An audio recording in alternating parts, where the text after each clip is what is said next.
won't you make me a rock star? Please sell me to the big shots, you know. It was another day in Skyscraper country. F.J. Stein sat down to his morning coffee and spliff cigarette. It was a routine as monotonous as the air he breathed.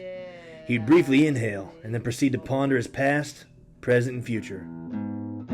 I ain't got a dime. When he was young, he felt certain he'd be a star. Songs on the radio, tours around the world.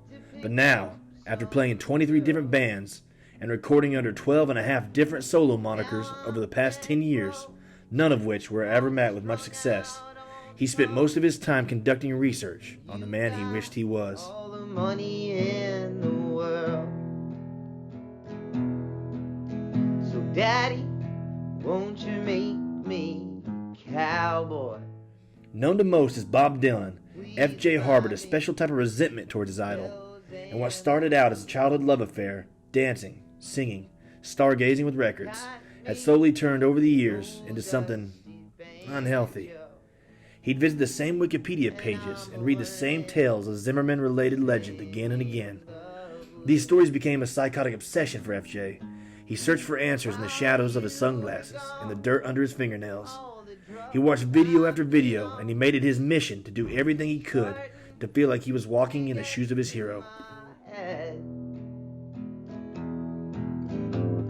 You know, I tried to quit. He would take the train into Manhattan and retrace Zimmerman's footsteps in the dirty streets, praying to discover some sort of hidden mystery, some enigmatic riddle in the lineage he yearned to inhabit. But the sidewalks turned over, empty, again and again. Eventually, F.J. realized that no matter how many times he walked by the Café Wa or opened up his guitar case in Washington Square Park, he'd never be able to fill those grand Minnesotan shoes. When F.J. couldn't take the pondering and wandering anymore, he finally realized there was only one thing to do. He just had to do it.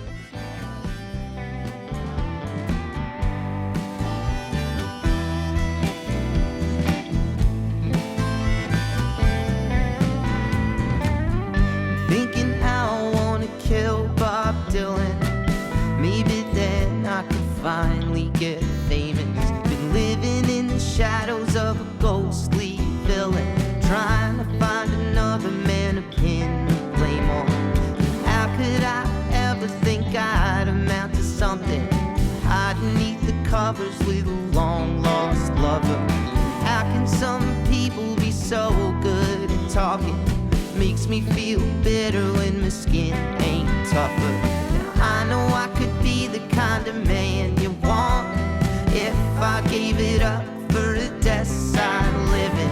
Spending all my money on accoutrements for 1,000 square feet in the East Village. Walking down the block pretending I'm a winner and sucking it up when the bands all play. And maybe I could buy you a 5-star dinner, but it would never take my pain away.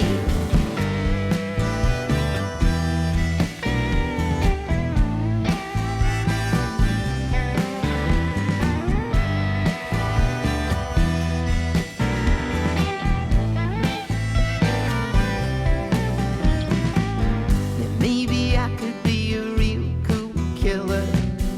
No filler, call me Jerry Lee Lewis. Hey, that's the guy who went and wed his little cousin. Great balls of fire kept the whole world buzzing.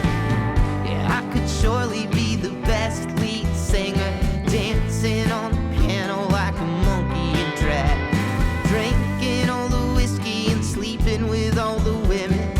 That would never swallow the cat back in the bag. There's people down for nothing at the hands of corruption, and others making plans to kill their own kind. Meanwhile, they wait for rock and roll's resurrection down at the bars where I used to hide. And how could some people be so bad at listening? Makes me so mad I gotta write it all down. I trade you my sins in exchange for forgiveness. I give you my love, just don't wear it out.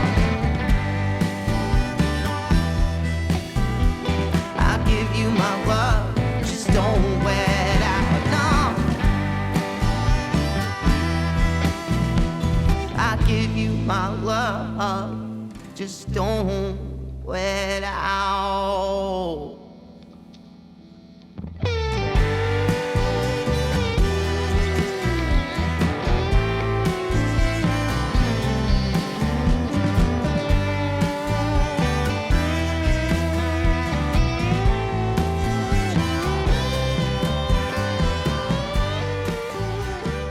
And the mission was complete. Whether FJ had actually murdered his idol or if it was all just in his head the whole time was beside the point. The ghost of Robert Zimmerman haunted the earth no matter the scientific life or death status of the real Dylan, and there was nothing FJ could do about it. So he drove north and continued tracing the tracks of his tears and fears and the gears that still churned on to a little town called Woodstock. He found a cowboy hat in the parking lot at the end of town and followed it to the nearest watering hole.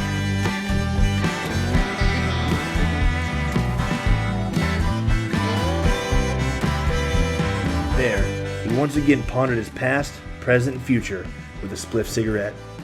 He found an old guitar, and he sat for a second and he realized, fuck it. If the spirit of Dylan could never be killed anyway, then he may as well, just to keep on walking down that path.